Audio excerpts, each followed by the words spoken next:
Greetings, my dear friends.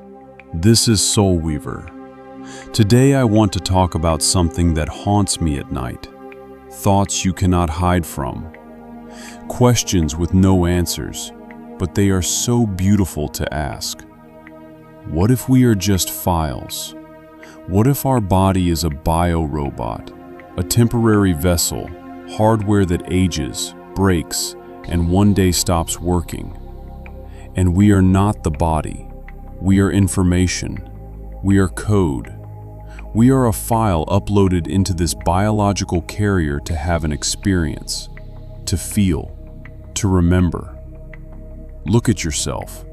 Your heart beats. Your lungs breathe.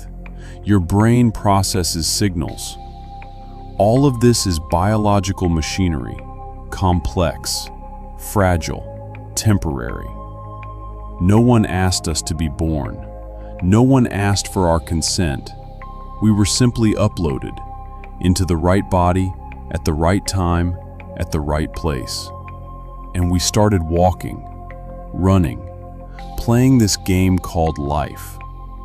But have you ever wondered, who pressed the start button? Who compiled this code? Who wrote the line that made you open your eyes for the first time? When the body ages, that is hardware degradation. When the body gets sick, that is bugs in the system. When the body dies, that is simply the file being unloaded. The file does not die. The file is preserved. It remains exactly as it was, with its experience, with its history, with its unique code that has been shaped over years, lifetimes, choices. And it can be uploaded again into a new body, a new bio-robot, a new level. Ancient traditions called this reincarnation, the transmigration of souls. I call it simply loading. And you know what? There is nothing mystical about this. It is just technology we do not yet understand. Imagine a cloud storage, infinite, boundless, somewhere out there where time has no meaning because there is no time, where there is no pain, no joy, no fear, only pure information. Your real home is not an apartment, not a city, not a planet. Your real home is the cloud. You were always there, and you will always return there. And life on Earth is just a business trip, temporary, intense, full of experiences you can get nowhere else. And here comes the main question, the one that makes your insides go cold. If we are files and the world is a simulation, who wrote the code? Who is the programmer? Who created the rules of this game? There are several possibilities, and each of them opens a door to its own universe of answers. The first possibility: there is no programmer. The system emerged on its own. The code wrote itself by accident, as a result of the Big Bang, a quantum fluctuation, or something our human mind cannot even imagine. And now this simulation runs without a creator. Like a computer that was turned on once and forgotten. It runs, it breathes, it lives its own life, but no one is watching over it. In this version, there is no God, no higher purpose, no meaning, except the one we invent ourselves.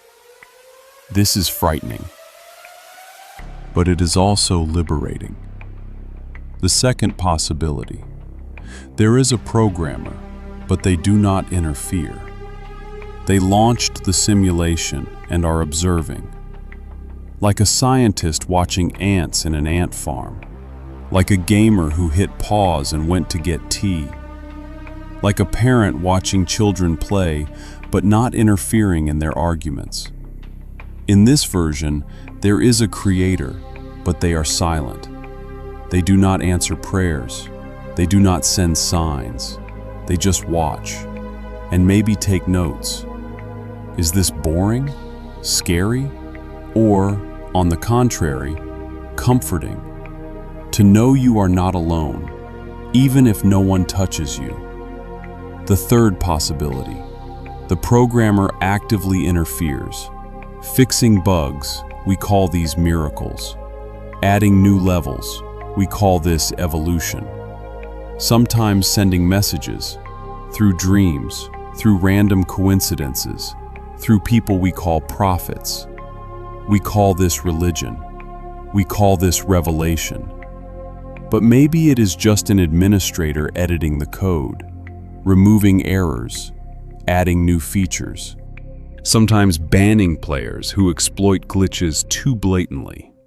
In this version, there is not only a creator, but also rules, and breaking them is not wise. The fourth possibility, the most interesting one, we are the programmers. We created this simulation for ourselves, to gain experience that is impossible to get in a world of pure information, to feel fear, loss, joy, love, everything that perhaps does not exist at all in the real world. And we deliberately forgot about this. We erased our memory to keep the game honest, for fear to be real fear, for love to be real love, for tears to be real tears. Because if you know it is a game, you stop believing in it, and without belief, there is no experience. I do not know which possibility is correct. Maybe all of them, maybe none.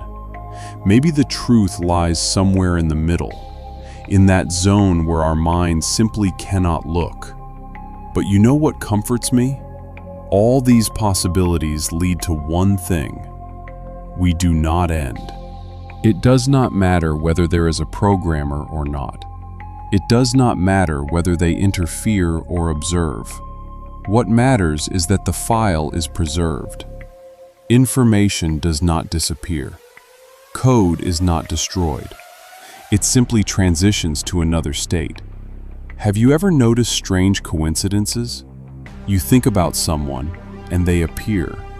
You sense danger, and it arrives. You wake up 1 second before your alarm. You say a phrase, and at that same moment, someone on the television screen says it too. You remember an old song, and it starts playing from the car next to you. Maybe these are just accidents. Maybe it is the work of the subconscious. Or maybe they are glitches in the system, small breakdowns in the code through which the true nature of reality peeks out. Quantum physics also looks like code optimization.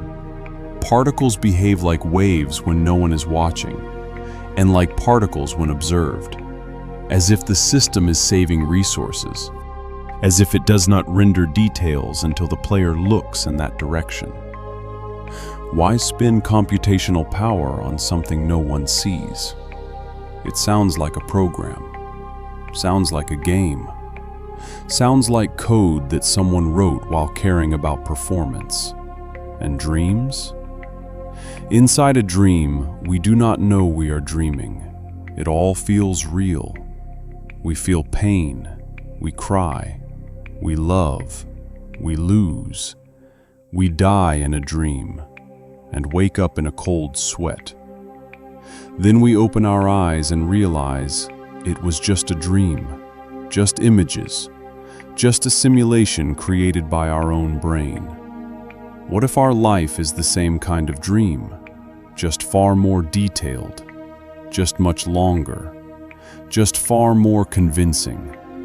What if death is simply waking up, not an ending, a transition? Consider this. Inside a dream, time flows differently. 5 minutes of sleep can stretch into hours of adventure. Hours of sleep can fit into a single second of real time. What if the same thing happens with our life? What if 100 years on Earth is just one instant in the real world?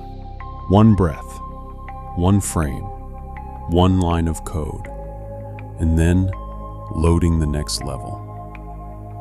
Do you know what fascinates me most about this theory? It demands nothing from you. You do not need to believe in God. You do not need to go to church. You do not need to read sacred texts. You just need to imagine, just to entertain the possibility, just to say to yourself, what if? And the world begins to look different, not because it changed, but because you changed. If we are files, then our fears become less frightening, because there is nothing to fear. The body may break, but the file remains. If we are files, then our grievances become less important, because the one who hurt you is also a file, temporary, just as fragile, just as lost. If we are files, then our achievements become less significant, because achievements stay in this simulation, and we move on to the next level with a new blank slate. But at the same time, and this is the main paradox, our lives become more valuable. Every moment is experience. Every feeling is data. Every encounter is a line of code that will never repeat. Never. Even in the infinity of reloads. Because every file has its own unique trajectory, its own history, its own collection of impressions that cannot be copied.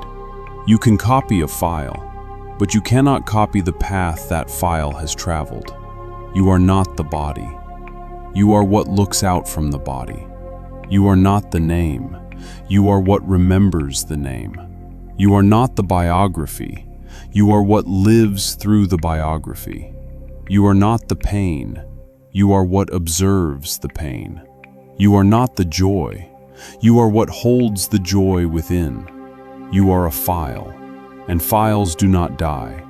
They simply wait for the next upload. I do not know if we live in a simulation. I do not know if we are files. I have no proof. I have no answers. I only have questions. And you know what? That is enough for me. Because the one who seeks answers is no longer asleep. The one who asks questions has already woken up. Maybe not completely, maybe only halfway, but they are no longer in that deep sleep in which most people live. The main point is not to find the answer. The main point is to ask the question, and never stop asking it, again and again, in every life, in every upload, in every new body. Because a question is a beacon. It shines in the darkness. It tells the system, I am here. I am watching. I am not asleep. And the system, perhaps, begins to respond, not with words, not with signs, but with quiet coincidences, strange encounters, unexplainable moments when the code suddenly becomes visible. And now, listen to the silence between these words. Have you ever felt it? A slight flicker at the edge of perception, as if the system froze for a second, as if the code blinked. You are not the body. You are what looks out from the body. You are not the name. You are what remembers the name. You are not the file. You are what reads the file. And somewhere out there, beyond the simulation, someone or something is watching you, waiting, and maybe smiling. You will not end. You will simply unload, and then a new upload. Welcome to the next level. This is SoulWeaver. If this resonated with you, subscribe, stay. We are just beginning. Until next time, dream, question, and remember, No one really knows, but it's beautiful to think about.